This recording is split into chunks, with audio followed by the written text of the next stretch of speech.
On tonight's episode, Bill and Ted face the music. Yeah, party on, dude. We also talk about the Sony PlayStation 5 revealing announcement. So many new games. The new Netflix film, Sergio.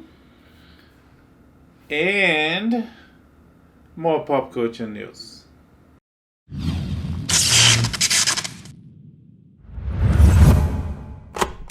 So, Bill and Ted face the music. We've got a trailer. Yeah. For the third installment. The end of the trilogy. Yes. I was never planning to Did be we a ever do trilogy. Yeah, that was okay. Yeah, so Keanu Reeves agreed, as people wanted for many years, and Bill and Ted are back.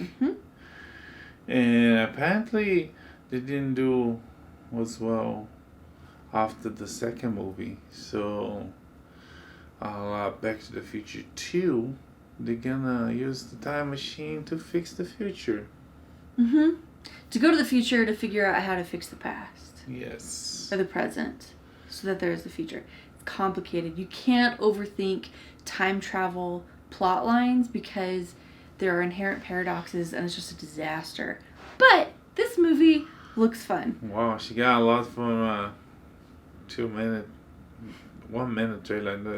No, that was just like a friendly PSA to people watching films. As someone who's watched a lot of science fiction, a lot of time travel, you just can't overthink it. Just go along for the ride.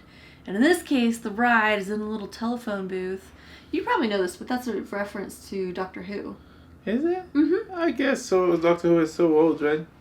Yeah, Doctor Who is very old. It is most excellent. And yeah, time traveling phone booth. And doctors like to party. Something like that. So, anyway. So the trailer show Bill and Ted facing the council, this future wise council that they created somehow. I don't remember the details because they actually don't give us much details. Yeah. In the past shows and the animation. Anyways. Yeah, I forgot about that. Yeah, there's animation. They go through time to get help to do their homework with the princesses and yeah. Anyways, so they go to the future and talk to this guy, discover that everything went downhill. And so they get the time machine back to try to fix it. And the trailer ends up with them meeting themselves in some different timeline, where they are in prison. And they are like buff. Yeah. Did you catch their tattoos? I didn't. One says excellent, and then the other one has tattooed heinous. Oh, yeah. Okay. So, Okay. Anyway. So that's it. Beyond fun. that, Face the Music coming out soon. When the theaters reopen. And hopefully that'll be soon. AMC is shooting for July. Yeah. Which coincides with the Tenet release. Yes. That would be a nice big one. And AMC also claimed that they're losing $2.4 billion. Yeah, a lot of money. They're a pretty big chain. Yeah, so hopefully they'll be able to survive. Everybody, hopefully everybody will be able to survive. About reopenings, Disney is also planning on reopening on July. That's right. On the 4th of July weekend. On the Faces type of reopening. So we're going to start phase 1. Okay. Well, hopefully that goes well. Total shift from Bill and Ted. Netflix just released a new film called Sergio. Was it a biopic? Would you call it that? Yeah. Okay. It's not the Sergio that... Yeah, no, there are no saxophones. Boy, saxophone whatsoever. Yeah. And yeah, there's way too many shirts for this to be that kind of Sergio. Yeah. No, it's about Sergio Vieira de Mello. He was a Brazilian diplomat. He was head of the Human Rights Commissary at the United Nations. Commission? Sure. Yeah. Yeah, it had humans and rights and calm mission. Anyways, UN, so he served out there in conflict situations, and UN did some to help after the mess, and we follow him going to Timor, to Cambodia. Did we see Cambodia? No. They talk about it. I think mostly what we see is Baghdad and East Timor. Yeah. Okay, so we follow him at going to East Timor, and I guess spoiler alert. Yeah, big spoiler. And to Baghdad, where he dies after bombings in 2003, I think. Yes. Yeah, on the height of the war on terror. Yeah, so he was asked, after a long and distinguished career at the UN Diplomatic Corps and human rights things and helping establish East Timor as an independent nation and all this, he's asked by President Bush to head up, I guess, the UN office in Baghdad during the occupation. And yeah, like, it just seemed like I don't really have a whole lot to say about the film itself. Yeah. It focuses a lot on his. Well, the timeline is like all over the place. There's like layers and layers of flashbacks. Like, we start with this moment and then we flash forward to this moment and then we flash back to here. So there's not really like a linear story. But yeah, and some of those flashbacks sometimes, not sometimes, I mean sometimes, some of those flashbacks are like way too many. If not way too many, they go back to the same moment more than once and to the exact same scene. And they almost redo the same scene more than once, which is like, yeah, it's like some are so short and quick that does not matter, but some feel like, oh, this scene again. Yeah. My big takeaways were first that he seemed like a really good guy. Like, I think he really wanted to do the right thing. I think he really wanted to help people despite his family issues. I think his heart was totally in the right place. Yeah, like some people working for the UN, they have good intentions, even though the organization served its purpose a long time ago, and right after World War II and all. But at a certain point in time, it became the whole policy of no involvement, getting there and trying to help and not really helping much. And that was my other big takeaway. Like, as good as he was, it didn't seem like he was able to do it. Like, why? I don't know if this was a point the filmmakers were trying to make, but yeah, it just seemed like he wasn't able to really affect any kind of real change. And a big takeaway I had was like, maybe sometimes people are better off figuring out solutions to their own problems. Yeah. It's one of the it gives you a lot to think about. Sorry. One of the big things on the movie that we see that the UN is like really is like he as the chief moves with his crew, with his team, to this hotel in Baghdad where they're gonna set their base, and once there, so the U.S. is there, the United States Army is there, and they're protecting the hotel like almost like the White House, soldiers everywhere, snipers, and like super safe and protected. And as soon as he get there, he sent them away. He's like, we don't need that. Right, we're the UN. Yeah. We're welcoming. We're here to help. We're not part of the coalition. We're not here to occupy. Yeah. So from target, they become big target. Huge target. Easy target. I mean, I guess they would have been a target before. Yeah. It was like a gigantic symbol of, international meddling and involvement in Iraqi business. The Occident is coming to invade our land, and these guys want to talk about peace. It's kind of... Yeah. And then he takes away the security. Which I get the optics.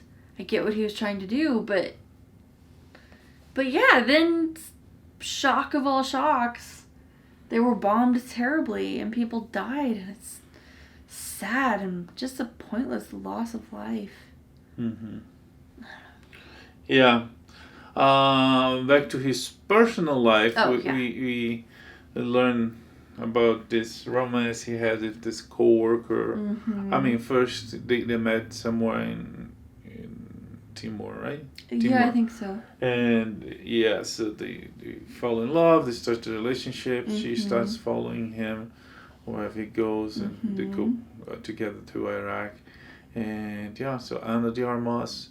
Sergio Vieira de Mello, the character is Brazilian and the actor is Brazilian. Also, Wagner Moura from Narcos and Tropa de Elite. The girl is Ana de Armas from Blade Runner, from Knives Out. And the character is Argentinian, but she's from Cuba. Anyways, so they fall in love and they get together, and they have some weird sex scene with weird music. Yeah. It was odd and confusing. Like, it was very foreboding. Sure. I thought it was like something terrible's about to happen. Yeah. I don't know. It was weird. I think overall it was a good movie. There were a lot of artistic elements I thought were a little overdone, but it's definitely a story worth telling, and I came away with a lot to think about. Yeah, it was interesting. It wasn't very dynamic. It was kind of slow. The movie doesn't have a lot of music or soundtrack. I mean, besides the sex scene. Yeah, besides odd places for. And it's kind of it's like it makes the movie really, I don't know. Some would say raw and natural. In this case, it's kind of like slow and yeah. Anyway, still interesting real story about this guy that's working for the United Nations died in Iraq, and apparently that changed how the UN does things. It changed the UN policies, which I don't see how. It's like they didn't do much, now they do less. There's not a lot that they can do. I mean, that's the whole thing. Like, this isn't a politics podcast. Yeah. We could go on, but yeah, that's that movie. Yeah, but the movie is on Netflix. The movie is part of. It was planned to be released theatrically, along with the streaming, but because of coronavirus, it never really was released theatrically. So it's on Netflix for anyone to see. And yeah, Sergio. Minus the saxophone. All right, PlayStation 5. PlayStation 5. Holy guacamole. Sony canceled the announcement last week, but this week they did it. They did it coronavirus style. It was a long video with developers, with the head of Sony, and they talk about the almighty PlayStation 5, how powerful the system is, what the system is capable of. It's very powerful and it's capable of a lot. Yeah. That was my big takeaway. We've seen trailers of many new games. So many new games. Yeah, a lot of companies. I must say most independent companies that work right with Sony, so Sony kept close to the heart. We're still gonna see like big companies releasing big titles to come, like Batman Arkham. Like there's rumors that they might announce anytime a new game for the new generation of consoles. That's PlayStation 5 and the new Xbox. But among all those companies that showed their work today, we've seen some very known faces, but we saw a lot of new faces, new games. One of the newer games that looked pretty interesting to me was Project Athia, who Who knows how it's pronounced? The game itself looks the interesting. The Asian girl in the forest. No, this is the one. Okay, honestly, it reminded me of Wreck-It Ralph and Jane Lynch's character. She's like in the spacesuit and she's tucking. Isn't that? No, that's Returnal. Was that Returnal? Yeah, you made a joke about. I did. Ah. Because she's on a loop. Yeah, that's Returnal. In my defense, yeah. There were a lot of games, and I was running around with my 1-year-old and 3-year-old, so like most of my attention was not on this.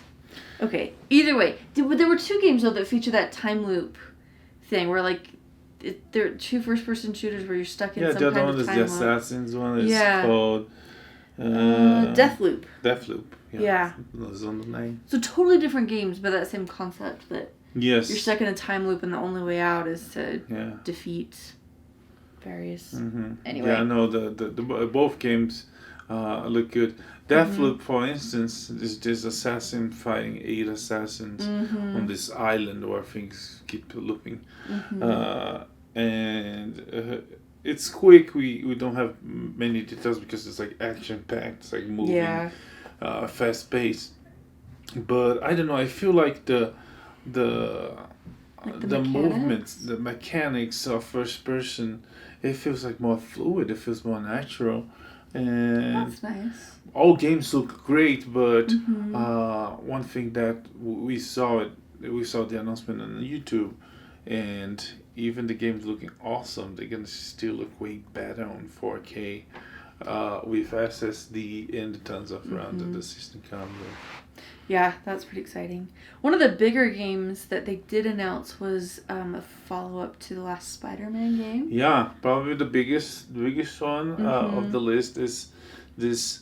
I don't know if I call it a sequel or a spin-off, because the game we don't know the story. Yeah, we don't know what's gonna happen, and I don't know, because of the name and because of the logo.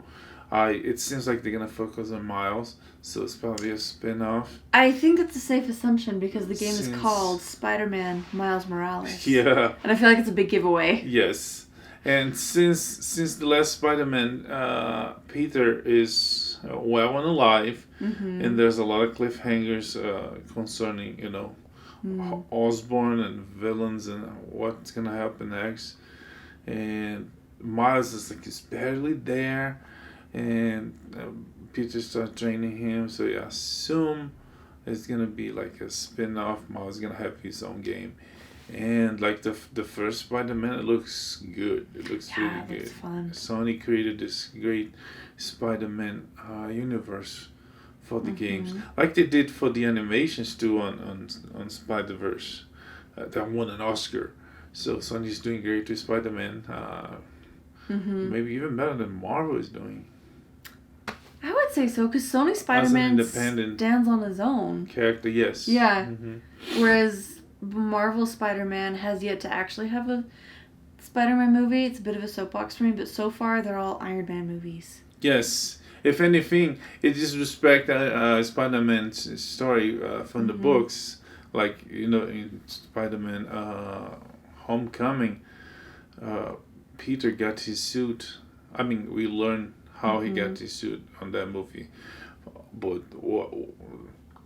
retconning what happened on Captain America: Civil War, and he got his suit from Tony Stark. I was like, no, Peter designed his suit, and it's a very different take. They're fun movies. Even the names. There's a scene that's got Spider Kid, Spider Boy, and I guess Peter takes ownership of that. He says, no, it's Spider-Man. Well, that's good. Yeah, but everything else is like the villains are because of Tony. It's like like the main. Yeah.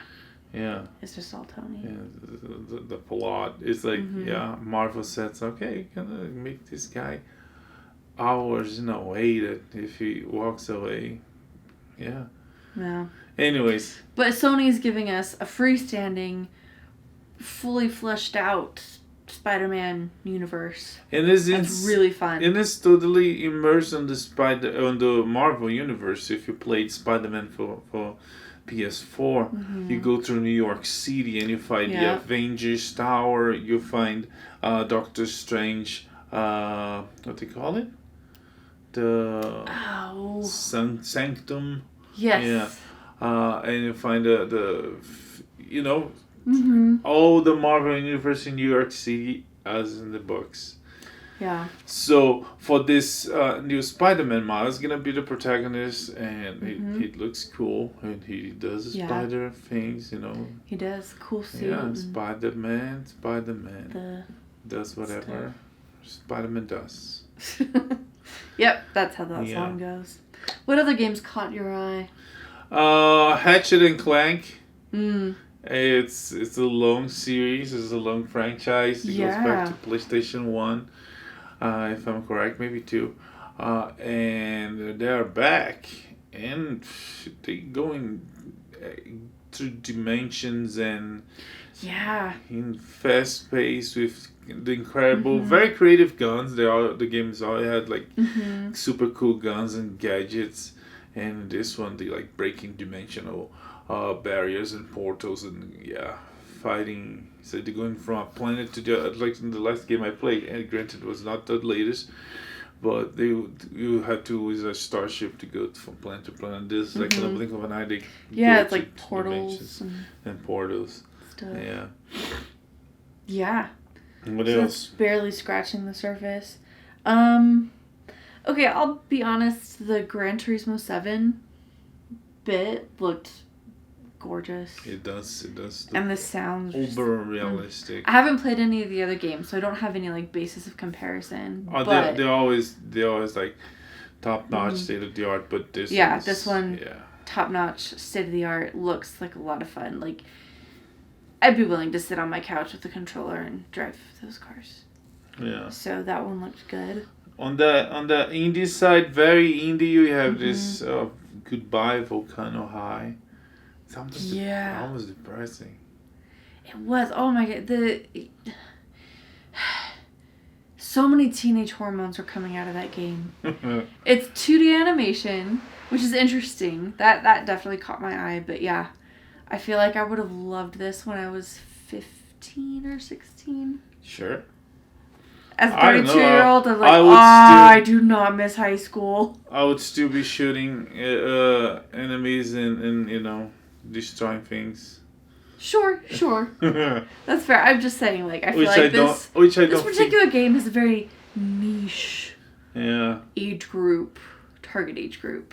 Or, people that never grew up.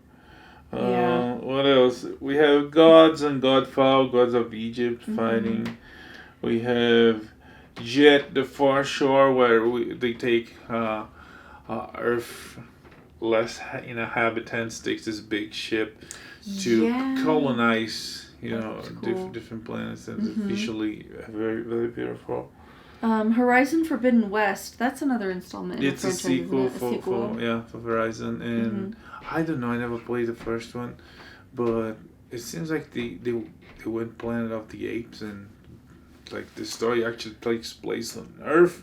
Yeah. Which I didn't know, and which we don't know yet. I mean, I don't know yet because it's called the Forbidden West. So she's going to the West. So maybe where she is, it is a different planet. Who knows? Yeah. There was one that started out as sort of like a folktale horror thing, and then by the end of the trailer, they show us the name is the village, and then they blacked out letters, and then it was like VIII. Yeah, it was 8, and then it's like, oh, surprise, it's Resident Evil. Yeah, very different installment on the Resident Evil. Yeah. No mention of the Umbrella Corporation. It's like old medieval monsters you have always seen. Yeah, there's like a werewolf and vampires and castles. Yeah. Yeah. For a second I thought it was Castlevania. Yeah. And no, Resident Evil 8. that was a surprise. The Village. Village. What else? The last installment of the trilogy, the Hitman, the Agent 47, the assassin, is coming to an end. It starts in Dubai, and it's the top of tallest buildings in the planet, that's cool. and it looks good. Yeah, death awaits. Well, that's a happy thought. NBA 2K21, 2K21 always doing great sports games in this one on PlayStation. The power of the PlayStation 5 looks really good. I'm not super into horror, but there's a horror game that looked kind of cool. It's called Ghostwire Tokyo, and it's like Tokyo, but everything is like supernatural and paranormal, and you have to save Tokyo from a whole slew of ghosts and demons and it's supernatural and monsters technological somehow. It's like machines and ghosts and stuff. Yeah, not really my cup of tea, but like if it were, it looks interesting. Yeah. Okay. To wrap her up, we see funny guys. We see Astro's Playroom, and we see Sackboy in new installments for PlayStation 5. Yeah. And one last thing about PlayStation 5, we finally seen how PlayStation 5 will look. And surprised it does not look like the concept art they released earlier. Like there was one that people swear, oh, it's gonna be this one, it's gonna be this one, and nope, it looks different. It's a tower, and it's white on the outside. At least initially, maybe they're gonna have these black ones too. Oh, I bet they would. And but it's like this very dynamic, like outer shell, the white part. It's like, it doesn't actually move, but it looks. Boss Logic, this artist online, he already posted one that is black on the outside and the blue light is like red. Yeah, it looks cool. It looks like a Sith version of the PS5. Yeah. So it looks cool, it's powerful, and it's coming in the holiday. We don't know how much, we don't know specifically when, but Sony said anytime now they can announce. They definitely teased and make people excited for it.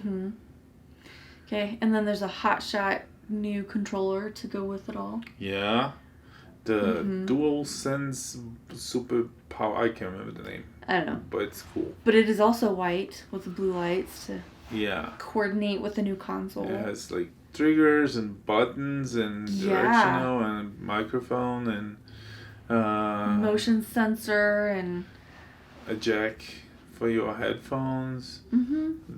Everything you things can want. You can hold. Yeah. It's got triggers and like little controllers. Yes. Yeah. And another little technical aspect of the PlayStation 5, it comes in two versions. Oh yeah. One where you put your discs and play, and one discless, one digital version. Yeah, what do you think of that? I don't know. I don't like it. I like to have my discs. I like to put the discs there. Even though I have a lot of digital games, I like to have the option to buy the discs. Back in when Sony they moved from PSP to PSP Vita, PSP had discs. It's a portable, so they had discs. Oh yeah. On PSP Vita, they abandoned the discs. They went all digital, and it was around the time that's okay. I'm gonna finally buy a portable. And when they went all digital, I was like, okay, now I can buy it. Because you don't have, even with like tons of storage, you don't have enough storage to store all your games. So let's say I want to play a game, I'm gonna have to store, and even if fast internet, I'm not gonna be able to download that like this. So if I have a disc, I put the disc there and I play. So yeah. There's the calamity part of my brain too that's like, what if the internet goes down and then you can't play and you have no backup or anything? Yeah. So, yeah, the disc is nice and secure. And if you go, I don't know. Reliable. If you go somewhere where there's no internet or the internet is bad, it's, Yeah. I would not rely on the internet for, my entertainment. Because, Who knows what could happen? One last bit. HBO Max has a new version of Looney Tunes. Yes. Yeah, they're back. But they have some weird stuff about it. It's like a few tweaks. Bugs Bunny has yellow gloves for some reason, and I don't know, they keep catching my eye. I was like, because it was always white. And everything looks fine, but he has yellow gloves. Why? Anyways. I don't know. And Elmer, Fudd, and Yosemite Sam. Yosemite Sam don't have guns. Which kind of takes a lot away from their characters, especially Yeah, Elmer one Fudd. is a freaking hunter. He's a hunter, so I guess, like, that's that, and that kind of defines his whole relationship with Bugs Bunny. Like, it's rabbit season. Sorry, it's wabbit season. Yeah. And he's gonna get that wabbit, but, or that what did he say? Wascally wabbit? I can't remember. Anyways. So. But, yeah, I guess it's Looney Tunes for the woke generation. Oh, yeah, no guns. Okay, well, what are you going to do? Don't worry, Wile E. Coyote can still get smashed by an anvil, I assume. I don't know, soon enough they're going to realize that that's birdsisms and should not kill birds, and they're going to just run Well, the bird's together. fine, it's Wiley who's having problems. But he's trying. He is trying, Yeah. bless his heart. Well, that's it for this week. Mm-hmm. Thank you for the love and for the audience. We helping increase our numbers, and so yeah, thank you for you people in Ireland, India, Brazil, and of course US, where the majority of our audiences is. Yeah, that's it for this week. Okay. Be excellent to each other. Yeah, party on, dude. Bye. Bye.